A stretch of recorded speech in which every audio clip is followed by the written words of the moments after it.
Fils et du Saint-Esprit. Amen. Nous méditons la parole de Dieu du lundi 8 mai 2023, 5e semaine de Pâques. La parole de Dieu à méditer est tirée de Actes 14, 5 à 18. Lève-toi, tiens-toi droit sur tes pieds. Actes 14, 10. Cette invitation a été adressée aux paralytiques, cet infirme de naissance à Lystre par Paul et Barnabé, alors qu'ils venaient d'être chassés et persécutés à Iconium. Chers frères et sœurs, on peut définir la persécution comme la répression, le châtiment ou le supplice infligé par une personne ou un groupe de personnes à une communauté ou à une personne pour diverses raisons. Dans la première lecture de ce jour, les apôtres du Christ ont été persécutés à cause de leur appartenance au Fils de Dieu et des œuvres qu'ils accomplissaient en son nom, ce seul nom donné pour le salut de l'humanité.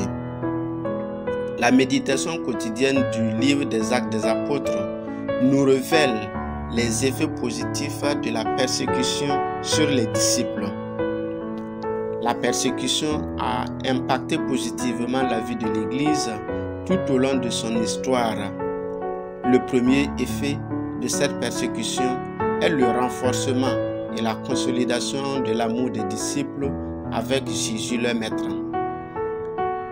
Après avoir été emprisonnés et flagellés, Pierre et Jean se réjouissaient d'avoir subi des humiliations à cause du Christ et ils s'en allaient du Sanhédrin tout joyeux pour les outrages subis. Confère Acte 5, 41. Le deuxième élément est la consolidation des relations fraternelles entre les disciples. Et enfin, en période de persécution, l'expansion et l'annonce de la bonne nouvelle dans les autres contrées sont plus rapides et plus radicales qu'en période de paix. On peut par conséquent affirmer sans se tromper que la persécution contribue à sa manière, quoique involontaire, à l'extension du message du salut. L'infirme a eu sa santé aujourd'hui grâce à la persécution de Paul et de Barnabé à Iconium par les non-juifs et les juifs. Acte 14, 5. En effet, à cause de la persécution, Paul et Barnabé étaient contraints de quitter la ville d'Iconium pour se réfugier à Lycaonie, dans les cités de Lystre et de Derbé. Dans ces villes, Paul et Barnabé se mirent de nouveau à proclamer Jésus ressuscité. Au milieu de l'assemblée se trouvait un infirme de naissance. La parole de Dieu que nous méditons aujourd'hui, peuple de Dieu, nous confirme qu'il y a une foi pour être sauvé.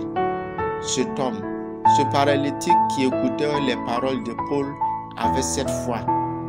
Paul le fixait du regard et vit qu'il avait la foi d'être sauvé. Acte 14, 9, 10. C'est dans son attention, dans son écoute attentive, que Paul vit en lui la foi du centurion, la foi de la femme qui souffrait la perte de sang. Cette foi nécessaire pour obtenir la guérison et lui dit: lève-toi, tiens-toi droit sur tes pieds. Acte 14, 10. Voici une invitation que chacun de nous voudrait entendre dire, surtout quand les problèmes et les soucis semblent nous clouer au sol. C'est d'ailleurs ce désir d'être guéri ou de trouver solution à nos problèmes à tout prix qui nous mobilise dans tous les groupes de prière de nos diocèses et même de nos pays. Bien-aimés de Dieu, nous avons beau courir de prière en prière, si nous n'avons pas le minimum nécessaire de foi qui vient de l'écoute attentive de la parole de Dieu, nous n'obtiendrons pas ce que nous cherchons et ce que nous recherchons. Bien-aimés de Dieu, Saint Paul, l'apôtre des nations, nous enseigne que la foi naît de ce que l'on entend dire, et ce que l'on entend dire vient de la parole du Christ. Romains 10, 17. Je voudrais nous demander si nous écoutons attentivement et quotidiennement la parole de Dieu pour avoir cette foi qui guérit, cette foi qui nous libère de nos péchés, de nos perversions et qui nous réconforte. Demandons alors au Seigneur la grâce de la foi. Seigneur Jésus, la foi vient dans l'écoute attentive de ta parole. Accorde-nous l'amour de ta parole qui fera grandir en nous cette foi que tu nous donnes. Amen. Méditation proposée par le frère Julien.